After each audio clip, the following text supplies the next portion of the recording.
2022년 9월 18일 주일 말씀 요약입니다. 사람의 영광과 하나님의 영광. 요한복음 12장 40절에서 43절. 사도 바울의 고백이 있습니다. 이 시대의 관원이 하나도 알지 못하였나니 만일 알았더라면 영광의 주를 십자가에 못 박지 아니하였으리라. 즉, 관원이 없었다는 것입니다.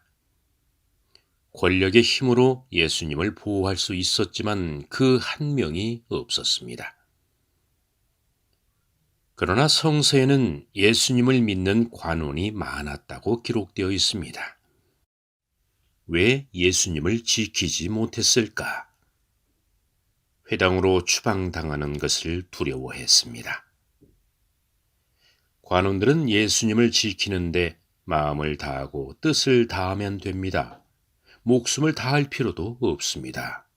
출회당할 뿐입니다. 회당에서 쫓겨날 뿐이지 십자가를 지지 않습니다. 그러나 예수님은 마음을 다하고 뜻을 다하고 목숨을 다해야지만이 하나님의 뜻을 지킬 수 있었습니다. 사람의 영광을 사랑하지 않고 하나님의 영광을 더 사랑하신 예수님이셨습니다. 사람을 두려워하는 것이 아니라 하나님을 두려워하는 삶을 보여주셨습니다. 예수님은 하나님의 아들 그리스도 메시아이기 때문에 십자가를 지는 것이 당연하지 않냐고 하겠지만 아닙니다. 두렵고 무서워서가 아닙니다. 만왕의 자리이기 때문에 어려운 것입니다. 충분히 도망갈 수 있었지만 예수님께서는 겟세마네 동산에서 몸을 내어주셨습니다. 무비보셋이 받은 영광은 사람의 영광이겠습니까? 하나님의 영광이겠습니까? 마귀의 집에서 그나마 입에 풀칠하면서 먹고 사는 것은 사람의 영광이었을 것입니다. 그런데 다윗을 만나서 지금 큰 은총을 받고 있습니다. 왕과 같이 한 상에서 밥을 먹게 되었고 잃어버린 재산을 다 찾게 되었습니다. 왕자와 같은 삶을 살게 되었습니다. 이것은 하나님의 영광입니다.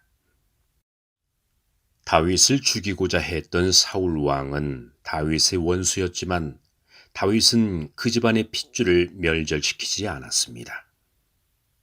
그 시대에 이러한 은혜를 베푼다는 것은 하나님의 큰 은총입니다. 무비보셋의 아버지 요나단이 이러한 일이 일어날 거라 생각했겠습니까? 상상도 하지 못했을 것입니다.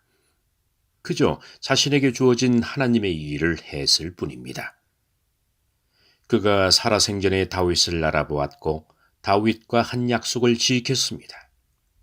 다윗을 통한 하나님의 영광이 있었습니다. 그 영광을 가리지 않았습니다. 무시하지 않았습니다.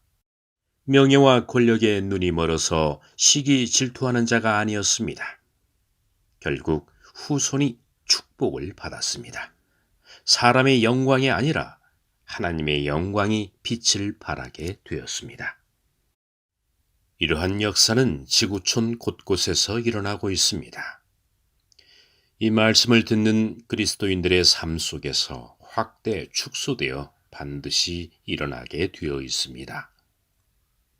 무지한 사람으로 가득 차 있는 세상이라고 하지만 곳곳에 지혜로운 사람이 있습니다. 하나님께 은총을 입은 자, 하느님의 영광을 드러내고자 하는 사람이 있습니다. 그리고 천사들이 있습니다. 그리고 영으로 오신 예수님이 함께하고 있습니다. 서글프고 진짜 어렵고 힘들 때, 막막한 길을 걸어가고 있을 때, 고달픈 인생을 살아가고 있을 때, 어디에서 누구를 통해서 하나님의 영광이 임할지 모릅니다. 힘듦과 고통과 어려움, 시련 속에서 하나님을 믿을 때, 믿음을 저버리지 않을 때, 그 시대를 감당할 때, 자신의 인생을 받아들일 때 하나님께는 큰 기쁨이 될 것입니다. 자신의 어려움과 고통, 힘듦 속에서 하나님의 영광을 드러낼 수 있습니다. 이번 주 말씀은 사람의 영광과 하나님의 영광입니다. 한 주간 묵상 말씀으로 더 깊은 말씀이 이어지겠습니다.